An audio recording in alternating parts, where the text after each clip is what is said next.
Hello, I'm Vanessa. And I'm Dane. This is our inaugural podcast. And what we're trying to do here is introduce some of our blog followers, readers, to our more personal side. There's been a little bit of a change in how we do things lately. And so we thought it might be nice if part of breaking the ice on our new, or breaking the tape, I guess, on our new blogs involved allowing people to get to know us a little better. So, Vanessa. Yes. You were Dark's Falcon for the longest time. You started your blog that way back in 2007? No. 2006? 6, I think, yeah. And so what prompted this change for you? What caused you to decide to move away from a well-established blog personality? I think what drove it home was you deciding to put Dark Knight to rest. Because without a Dark Knight, there's no Dark's Falcon. In many ways.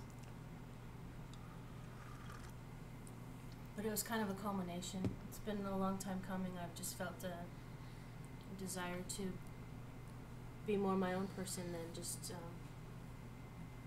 the wife, I suppose you could say. So time to establish your own identity,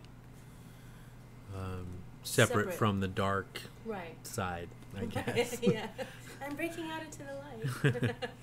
And I guess I am too, in a lot of ways. I think that for me, being Dark Knight provided me with a number of different things. When I started the Dark Knight image or personality persona, it was as a way to mask my personal identity and information from the hazards of the internet. And over time, it kind of grew into a personality. And I guess that I didn't... You were Dark Knight when I met you. Yeah. I guess I started to take it a little too seriously. But I also feel like there was a certain level of hiding that came with that. And I feel that at this point in my life, God is calling me out of hiding to become a more visible and recognizable figure, a more approachable and personable figure. And I really don't think that the plans that I have for my life and the plans that the Lord seems to have for my life have a lot of room for secretive behaviors and masks and capes, avenging spirits of the night. So it's been a while since I've been able to wear that very well, and I decided that now's as good a time as any to just step away from it and see what happens by being me. So that's the reason behind the change for each of us. What can we look forward to from you, Vanessa, for the future? What kind of blogs are you looking to produce? There won't be a whole lot of difference. Things will still be, same space, different names, basically. But I am splitting off different aspects instead of having them all under one banner name with a bunch of sub names. They'll each have their own name and their own identity. Keep my political side separate and distinct from everything else. Things like that. And I, most of the people that read our personal blogs don't know that we have a whole series of other blogs that we don't share with them. Not to be rude, but we're just very private. We're people. Private people, but so we like to talk.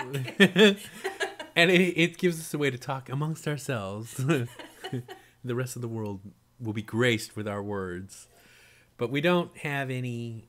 I throw a lot of things on the internet as a method of venting and placing them into posterity. Yeah. I use it as cloud storage. Yeah. For things that are going through my head at the time. I've lost a lot of paper and pen. I've lost a lot of pixels on my computer. Oh yeah. So the cloud of the internet provides a convenient way to store that stuff, and without having to have a Google account that I remember for Google Docs and have possibly that taken away at some point. It's easier for me just to throw it on a blog somewhere. And it's not subject to like basement flooding and things theft, like that. things Mold. like that. Mold. Belligerent relatives, and things like that. Yeah. So, I guess, tell me who are you, and what facets of you are going to get daylight shined on them. You mean like the labels? Yeah, I guess, or what kind of topics. Obviously you just mentioned that you have a political side, and that political side will have its own cubbyhole. Yeah. What other aspects? Well, I have my recipes blog. I do a little bit on that, not a whole lot because I'm not a good cook. I'm an adequate cook. And quit making faces at me. But some things I like to, you button that list. It's nice to have a record of recipes that I want to hang on to. And not just recipes for food, but recipes for, running a household maybe. Here's a tip. Don't dilute your coffee with ice cubes to cool it down. Use coffee cubes. That's a recipe for making something a little more convenient for your life. So that kind of silly stuff. A blog for my spiritual side. Trying not to mix the politics and the religion with everything else because people get offended by strongly opinionated people, and I am one of those that is strongly opinionated. So I don't want to dump that.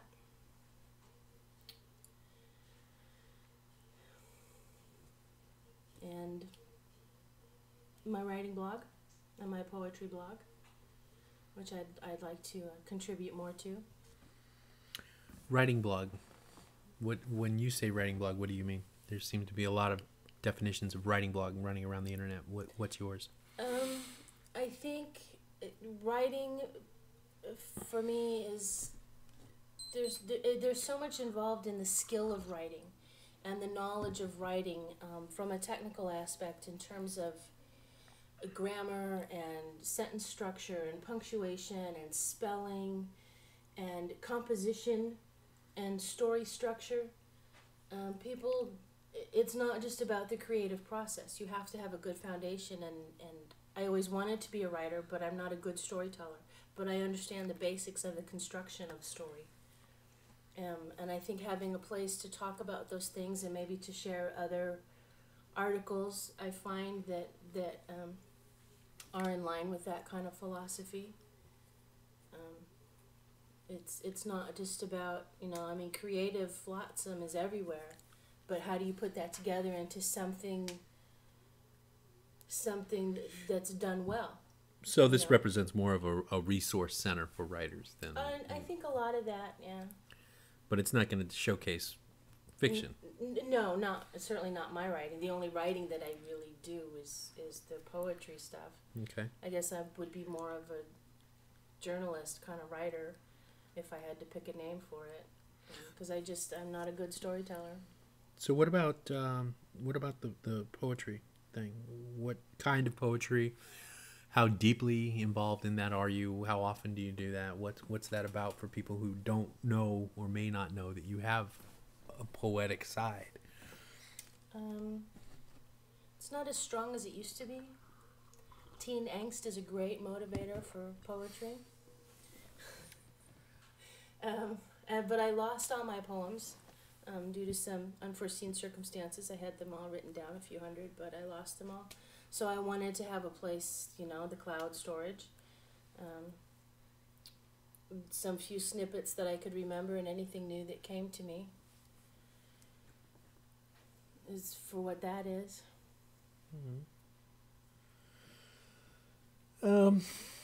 So what about What about other hobbies? Blogging and the internet take up a lot of your time.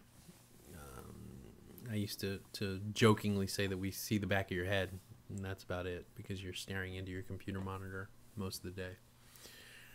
What other kinds of interests and hobbies do you have that you'd be willing to share with your readers, followers, listeners? I love gardening, but the bulk of my time is being a mom, and a homeschool mom, and a homemaker. And that takes up a good portion of time. It's mundane things, and it's tedious things in its own sense. Washing dishes is not exciting, but I spend a lot of time with the kids and doing school. And that's about it for me, is for hobbies. So, what about you? What kind of things are you interested in? Aside from, what do you do besides work? Well, some people say I don't even do that. By day, I am a struggling and aspiring computer programmer, web developer, learner. At night, I'm a fiction writer. And, well, nights when I manage to free some time to do that. You like not just the fiction writing, but the Photoshop kind of stuff? Yeah, no, there's a lot. Fiction writing is my first love, but I've also done technical writing. I've been published 3 times as a technical writer. Books about HTML and CSS, which I didn't know much about until I wrote a book on them. Works wonders.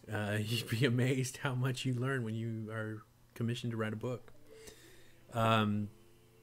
That was a real blessing, and it was a great learning experience. But fiction remains my first love. And aside from writing, I've been drawing for most of my life. I started drawing discernible shapes and figures at 3. My first masterpiece was done with a flare felt tip pen. Flares are awesome. On a wall. Drywall.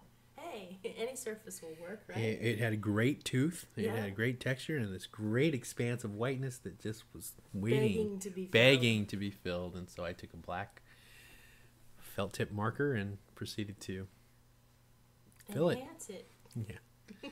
Artwork. That was when I was about 3. And I've been drawing ever since. On and off. I fall away from it, and then I'll come back to it. And I fall away from it, and I come back to it. About not quite 10 years ago, I guess, I got back into it, tried to adopt a digital perspective, but went cheap on equipment and didn't have a great computer and got kind of frustrated with that and set it aside, went back to pens and paper and pencils and spent a bunch of money and time dusting off those skills, and then realized that I was much more interested in raising my kids, and there really isn't a lot of time for other things when that's going on. But now, I guess, because I can't have a wood shop and build furniture the way I used to in another life, Yeah.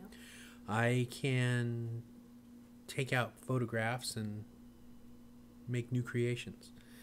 So I got tickled by Photoshop, and I guess the first exposure to it came back when I was trying to do digital art. I was trying to use Photoshop as a canvas medium, and it's great for that. It's absolutely, I mean, even though that's not what it was designed for, it absolutely is one of the premier art programs in the world. But it was much smarter than me, and it remains much smarter than me. But I wasn't able to get the hang of that, so I was intrigued but not hooked. And then more recently, with blogging came this really great ability, as blogs got better and better, to create banners and headlines. Yeah. You've done some awesome ones. Well, thank you. And I found out that typography is this whole design area out there, and people, spark. yeah, people were out there putting up tutorials about how to make text look a certain way and how to create these wonderful pictures with words, which naturally appeals to the writer in me. Pictures with words, awesome. So I started getting into typography and playing with that and making those, and then I started actually manipulating photographs. This is much more recently now. This was in the last 2 months. I started getting into how do I do this with Photoshop, and have learned a lot of great techniques. I think the biggest thing for you with that was the book covers. Wanting to create really nice covers for your books, for your fiction. And being limited by what I could do with text only. Right. And then not having the skills that I wanted to be able to marry these images together. So yeah, that actually was the onus. That was the impetus to get out there and start looking at Photoshop and what can I do with this, and then discovered YouTube is a fantastic resource. Who knew? Who knew? Okay, stop laughing.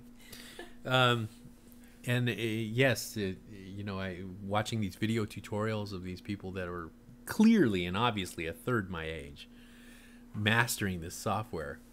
And they may not even know what half of this stuff does, but the fact that it does, they're able to create these things is just brilliant. So I've seen everything from these modern masters who render every bit as beautifully as Da Vinci and Michelangelo and Renoir, who paint on digital canvases. Yeah, it's amazing. They do some incredible work. All the way to people who have taken a series of photographs that were incongruous and not lit the same way and without the same kind of composure, and put them together into a unified picture they call a photo manipulation. And they're absolutely spectacular and seamless. It's like so hard to tell. Like the one of the elephant walking through the city? Yeah, or, there's a couple where, I mean, you can get silly ones where someone puts a tiger mouth on an apple. Yeah. I went so far as to put a cat's head on a pigeon. There was a tutorial how to do that. Yeah. I walked through that with our daughter, and that was our first one. But there's people out there making absolute artwork out of other people's stock photographs, and there are people in the world providing those stock photographs for others to use this way. Right. And it's just this wonderful community, and I guess I honestly did not realize how much an art form photography is.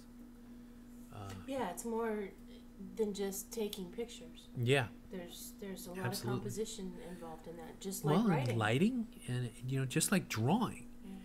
Yeah. You can't draw or paint without a proper composition, without knowing manipulating the lighting correctly and posing and dynamics and leading the eye through the picture, and all of those things exist in photography as well. And in fact, I have found so much more challenging to extend your imagination through the camera. Yeah. With a canvas, you have a blank surface with which you can create anything. But with a camera, you have to make artwork out of what is right in front of you and what exists and as it is. And so I see some of these terrific photographs and some of the young photographers that have been kind enough to work with me in the past, and just the amazing gift that photography can be. And in fact, you have taken some really nice pictures yourself, and are, I think, have the budding ability to be a gifted photographer. And so we've recently acquired a nice digital camera. Is it not top of the line or anything, but we're not professional photographers that we would get top of the line. They're a lot nicer than just a camera phone. Well, and they're a lot nicer than a point and shoot. Yep.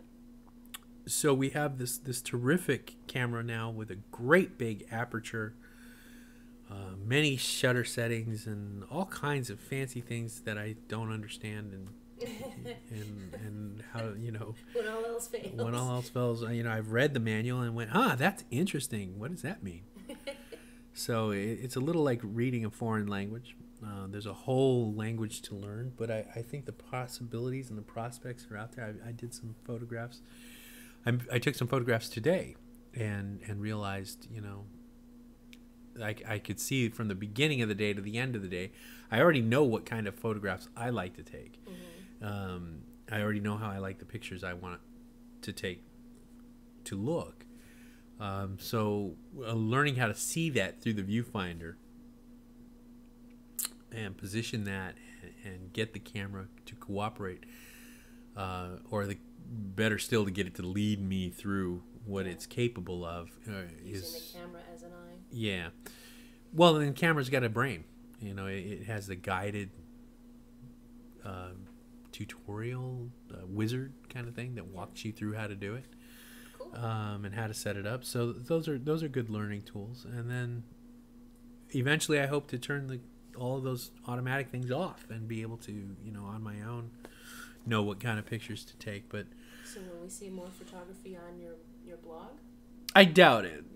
I doubt it. I think that if there are interesting enough subjects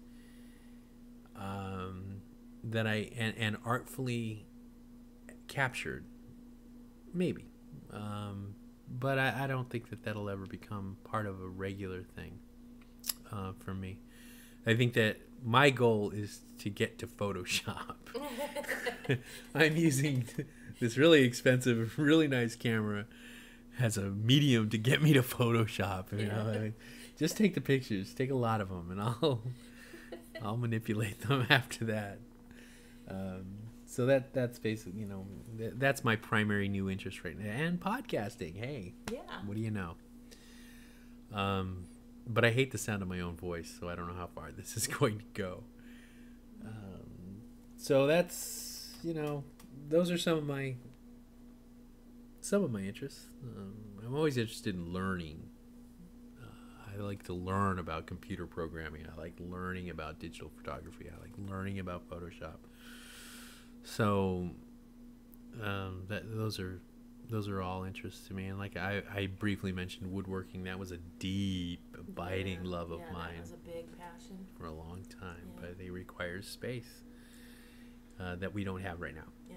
So what about future things on your plate? There's you've got politics, you've got poetry, you've got personal things, you've got homeschooling, you've got being a mom and a homemaker and recipes and all manner of pie fingers stuck in various crusts. What do you have in the future? What do you see coming your way?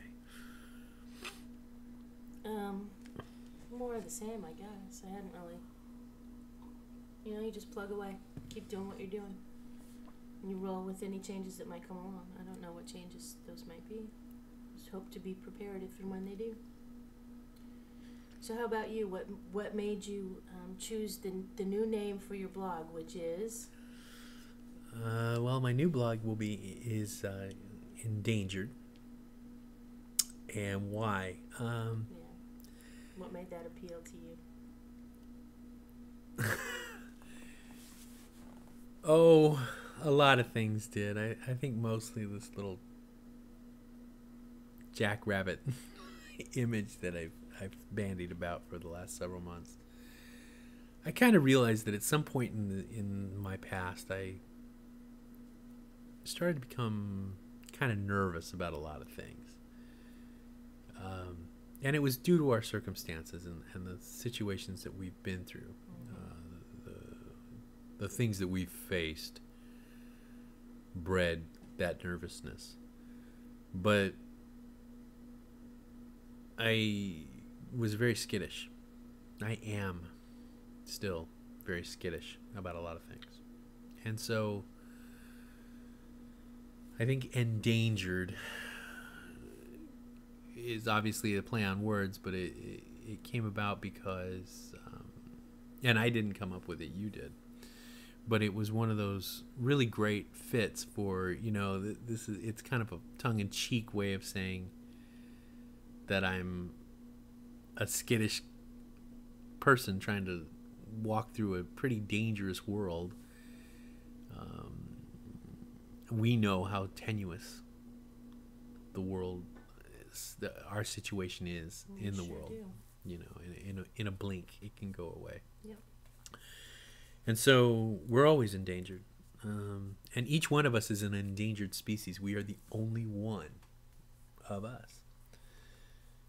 So each of us is rare and precious that way. And I think that that's special enough, maybe, not to hide behind a cape and cowl anymore. Makes sense.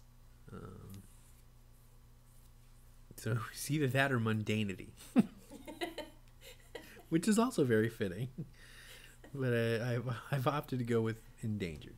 So that's that. And of course, I didn't just go with my name because I already have that as an author blog. J. Dane Tyler is an author blog and an author page on Facebook, and I opted to go this route because I wanted to feel free to be more open with who I am on the internet and let people get to know me a little better. You know, is it going to be more of the same? Yeah, basically, because for the last 3 or 4 years, I haven't really done anything Dark Knight-ish. Dark Knight worthy. Capes are expensive. Yeah. And, you know, it's a lot of work to stay in shape. And, fight the bad guys. Yeah. So I guess that's part of why for me I'm stepping away from that, and why endangered.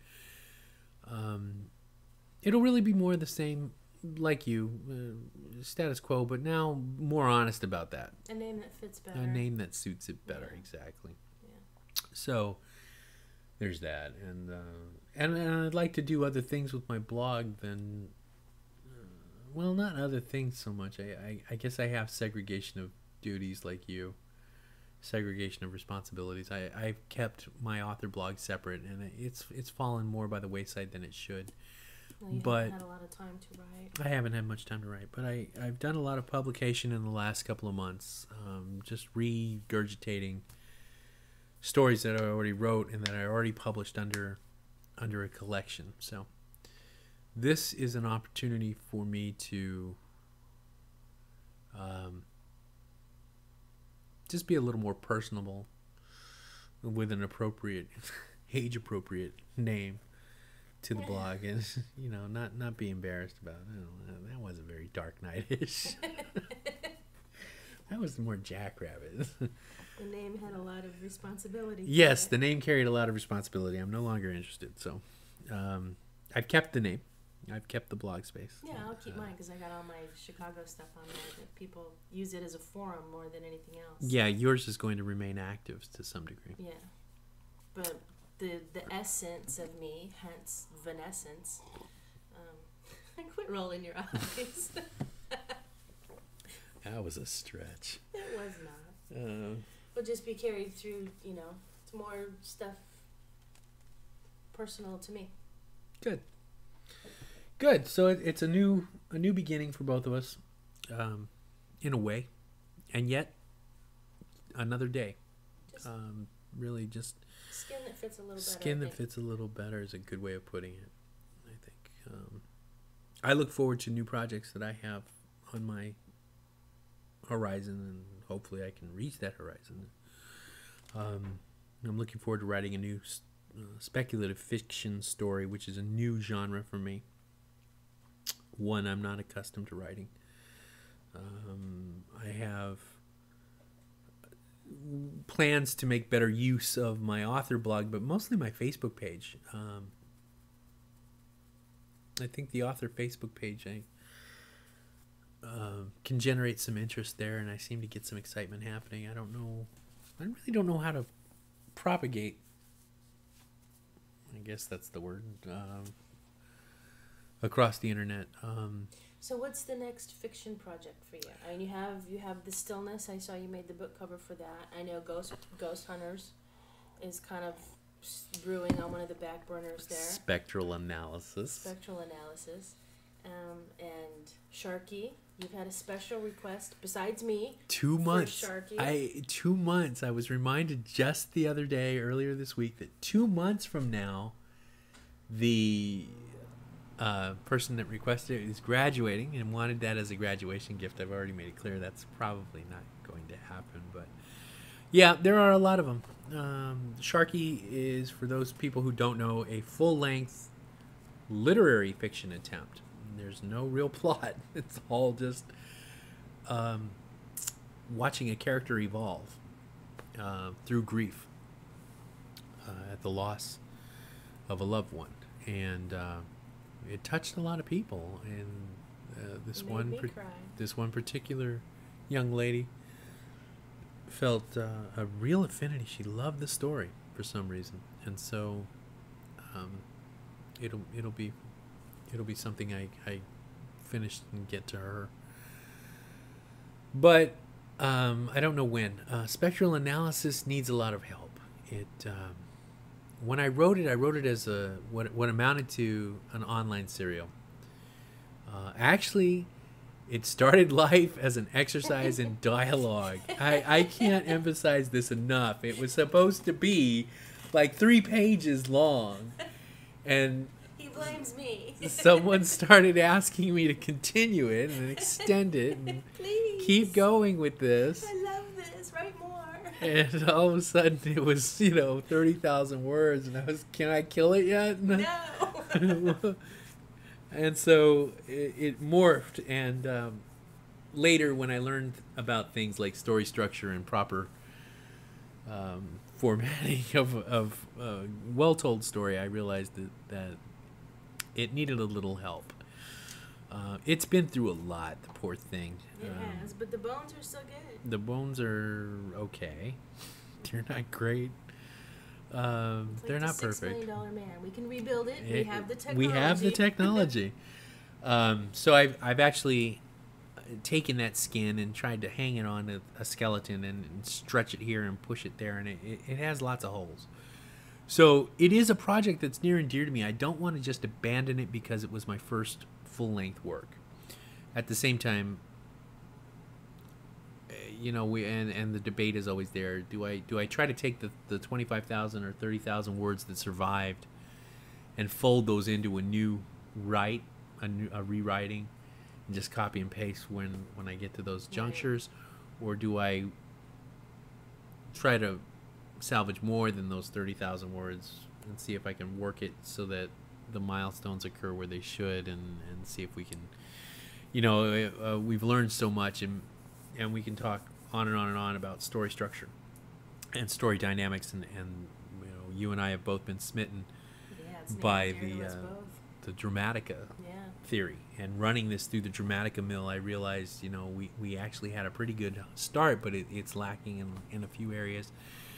The outline looks terrific, but it's daunting sometimes in the months and months and months of rewriting that would be required to get it where it needs to go, and then to hammer the language from something that looks like my first effort into something that looks like a current project from me.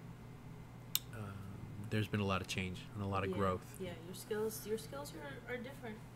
I think certainly back then you weren't as adverb averse. No, I was a little adverb dependent.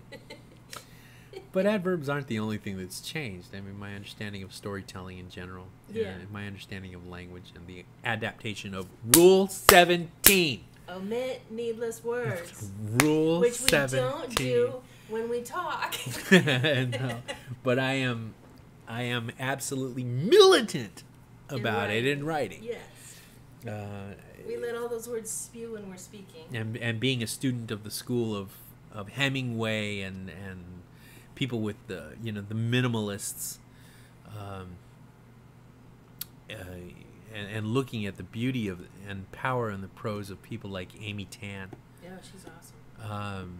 Helped me to understand that efficient vigorous prose is really that's what I want it to look like. That's what I want it to be like. Good verbs. And yeah, good verbs. So, spectral analysis, not so much right now. It needs a little help, but you know, it can be helped. And then, you know, if I'm going to do that, then can I salvage the 40,000 or so words that I managed to puke out for its Part sequel? two. Yeah, Witch Hunt. So, you know, that's another... And people are very fond of that character from They're that awesome. series. They're awesome. Well, not all of them, but I think certainly character development is one of the primary needs. There's one very well-developed character and a couple of not very well-developed characters. So not being able to let fan outcry or demand dictate that, we you know, those are certainly projects that I would love to address. I really would. And if ever I could get a full-time gig writing, then certainly those might be first up. Stillness is something that I had a snippet, a snatch of an image in my mind, and it came to me while we were watching Silent Running with the kids. Yeah. That 1972 classic, Silent Running, That's awesome. with Bruce Dern.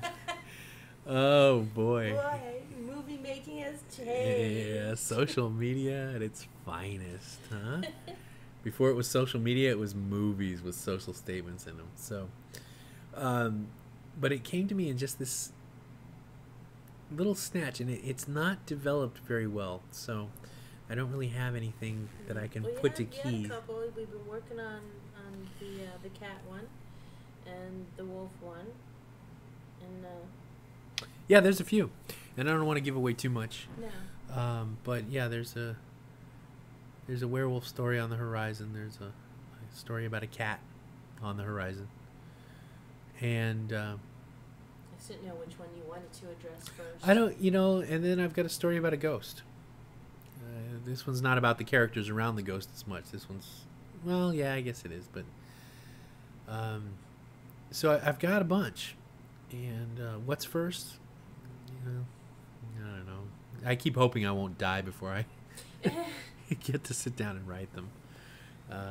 But Visual Basic has taken top priority for now. So It's been a strong taskmaster of late. it has. But you know what? We, for 2 years, have had steady employment now for 26 months. Yep. We've been pays the bills. steadily employed and happy in that employment. Yep. Happy to get up at 5:30 every morning and make that drive. When fiction pays the bills, we'll focus on that. We'll focus on that. Speaking of focus, we've kind of lost that here. Yeah, this went on a lot longer than we anticipated. Yeah, we anticipated See? about 15 minutes, and we're knocking 40 When here. we start talking, we don't know how to omit needless words. So I'm going to put a lid on it here and say thank you. If you've listened to this whole thing, I salute you. Big time. And we'll do it Thank again much more efficiently in the future. Yeah, this is just an introduction. So, welcome. Hopefully you're not bored to tears. But until next time, this is Dane. And Vanessa? Signing out.